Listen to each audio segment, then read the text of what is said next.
Shalom, everyone from the Mediterranean Sea in the north of Israel. I have a message I'd like to encourage you with. Anytime that we expect, especially a non-believer, to act rightly, to act appropriately, to do the right thing, it's a false expectation. In other words, we're all fallen man. The only thing that makes us different from our neighbor may be that we have received Yeshua, and so our soul has been regenerated. We've become born anew, and we know, I don't want to say we know the difference between right and wrong, because there are people who are believers, who are not believers, who know the difference between right and wrong. But let's just put it this way.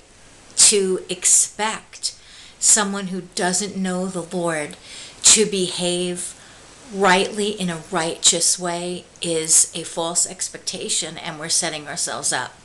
And I have something in mind. A friend of mine a few years ago posted, somebody, more than somebody, many people I guess, were commenting about a rock star's performance at a Super Bowl and how inappropriate it was.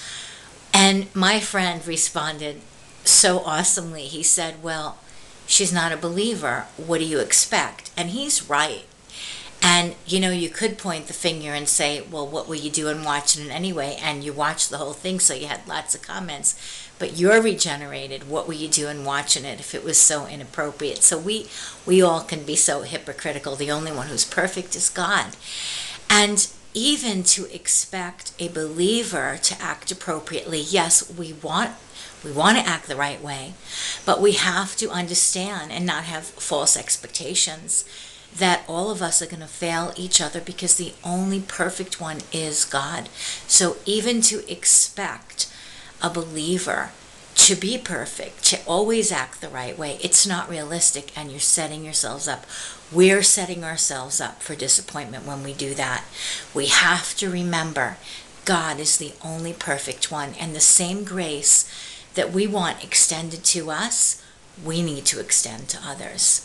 So let's refocus on God today and remember that God is the only one who's perfect. God bless you from the north of Israel.